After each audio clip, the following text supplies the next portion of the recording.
अस्सलाम वालेकुम, मेरा नाम डॉक्टर हेरा नायाब है। मैं डेंटल सर्जन हूँ। मैं जोहर टाउन लाहौर में पीआईयू रोड पे मेरा क्लिनिक है। अच्छा, आज मैं आपसे जिस बारे में बात करने आई हूँ वो बहुत ही इम्पॉर्टेंट टॉपिक है। बहुत सारे लोगों को ये दांतों की इम्पोर्टेंस का नहीं पता कि अगर आप दांत निकलवा देते हैं तो उसके बाद दांत लगवाना कितना ज़रूरी है।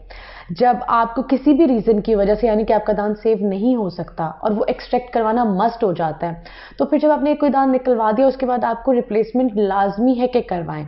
अगर आपने दांत किसी भी मतलब इशू की वजह से निकलवाया और उसके बाद आप रिप्लेसमेंट टाइम पे नहीं करवाते तो आपके दांत मूव करते हैं, यानी कि आपने जो दांत निकलवाया उसके आगे और पीछे वाले दांत उसकी तरफ टिल्ट मूव करना शुरू कर देंगे, या ऊपर का दांत अगर आपने नीचे का निकलवाया तो ऊपर का दांत उसकी तरफ मूव करना शुरू कर देगा। इसलिए बहुत ज़रूरी है कि आप टाइमली रिप्लेसमेंट करवा लें। अब सवाल ये है कि क्या क्या रिप्लेसमेंट ऑप्शन हैं हमारे पास। अगर तो यंग एज में है कोई, तो उसके लिए हमारे पास ऑप्शन में होता है यानी कि दांत एक मिसिंग है और आगे और पीछे वाले दांत को हम ट्रिम करते हैं। मैं आपको भी दिखा भी देती हूँ कि जैसे ये है कि हमारा ये वाला दांत अगर एक मिसिंग है तो हम आगे और पीछे वाले दांत को ट्रिम कर देंगे, थोड़ा थोड़ा सा काट देंगे और उसके ऊपर फिर 3 यूनिट का ब्रिज बनेगा, जिसे हम ब्रिज कहते हैं, यानी कि सिंगल को क्राउन कहते हैं और 3 यूनिट को ब्रिज कहते हैं। हम इसके ऊपर प्लेस कर देते हैं। इससे ये होता है कि जो दांत मिसिंग है वो रिप्लेस हो जाता है। एक तो ऑप्शन हो गया हमारे पास ये यंग एज में। दूसरा ऑप्शन ये होता है कि इम्प्लांट। इम्प्लांट ये होता है कि अगर आपका एक दांत मिसिंग है, जैसे ये जो स्क्रू लगा हुआ ये दांत आपका मिसिंग है, दांत आपका नहीं है, तो हड्डी के अंदर ये एक नट की तरह से इम्प्लांट बोलते हैं, से ये स्क्रू करके ड्रिल कर दिया जाता है। इसे 3 से 6 महीने या 2 ढाई 3 महीने तकरीबन टाइम दिया जाता है कि ये हड्डी में इसकी हीलिंग हो जाए।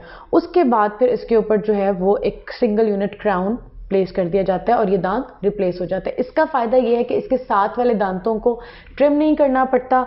उसके अलावा ये है कि इसकी लाइफ अच्छी होती है अगर सही हुआ हो तो, और पेशेंट की कोई ऐसी मेडिकल हिस्ट्री ना हो। और दूसरा जो है वो ब्रिज, वो सेकेंड ऑप्शन है, लेकिन ये कि इम्प्लांट थोड़ा कॉस्टली होता है, ब्रिज थोड़ा सा कंपैरेटिवली कम कॉस्ट उसकी होती है। लेकिन ये है कि रिप्लेसमेंट लाजमी है कि आप करवाएं।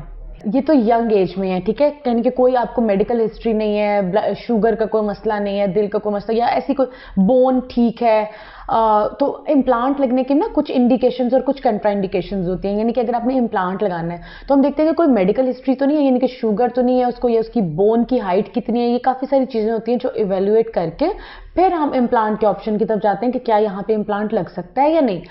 और अगर जो है वो ओल्ड एज है, जिससे जिनकी 60 प्लस है एज ऑलमोस्ट, और उनकी बोन की हाइट भी बहुत छोटी है, किसी को शुगर भी है, या मतलब क्योंकि इनकी हीलिंग कैपेसिटी इतनी अच्छी नहीं है, तो उस कंडीशन में हम ये इम्प्लांट या ब्रिज, या बड़ी एज में दांत आगे पीछे नहीं है सा मतलब बिल्कुल ही मिसिंग है, या जो प्रेजेंट है उनकी ऐसी कंडीशन नहीं है कि उनको एज अ स्पोर्ट ब्रिज में बनाया जा सके, तो फिर वहाँ पे एक ऑप्शन होता है डेंचर का।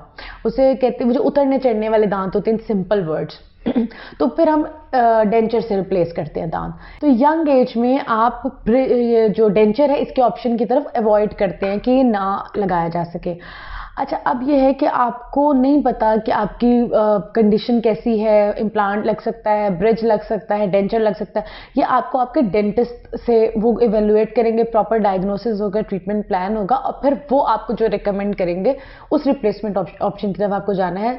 लाजमी है कि जब भी आपको किसी मजबूरी की वजह से दांत निकलवाना पड़े तो उसकी रिप्लेसमेंट लाजमी करवाएं। उसके अलावा मैं आपको ये गाइड करना चाहती हूँ कि जब भी अपने दांतों का, एक तो अपने दांतों का मुआयना हर 6 से 8 महीने के बाद लाजमी करवाएं, क्योंकि आपको नहीं पता अंदर क्या होने वाला है, क्या नहीं होने वाला।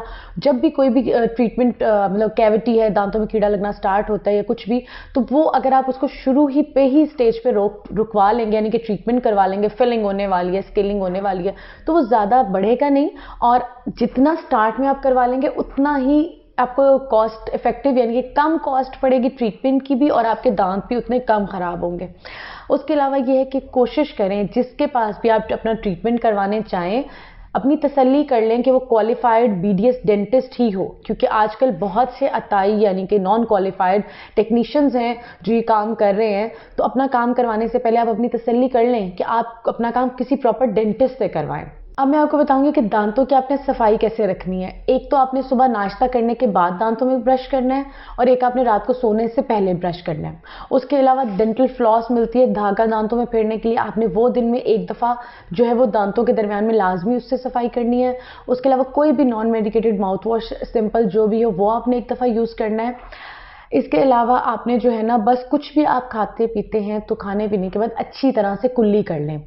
और ये जो आजकल आ रहा होता है कि जी ये मंजन और वो आप अपने दांतों पे लगाएं और दांत मतलब आपके साफ हो जाएंगे, सफ़ेद हो जाएंगे, तो इस तरह की कोई भी चीज़, या किसी के दांत में दर्द है तो बहुत ज़्यादा होता है कि कोई पाउडर बेच रहे होते हैं कि आप ये पाउडर लगा लें तो वो ठीक हो जाएगा। सो प्लीज़ आप अपना ये बहुत ज़रूरी है कि आप इस तरह की चीज़ें नहीं करें, क्योंकि अगर आपको इस तरह के किसी भी चीज़ से टेम्प्रेरी इफेक्ट हो भी जाता है, ये आपको इन फ्यूचर बहुत ज़्यादा इशू कर सकते हैं। बहुत सारे इनमें ऐसे केमिकल्स होते हैं जो कि कैंसर कॉजिंग एजेंट्स होते हैं। सो प्लीज़ आप इस तरह की किसी भी चीज़ को यूज़ मत करें। अपने ओरल हाइजीन का बहुत ख्याल रखें।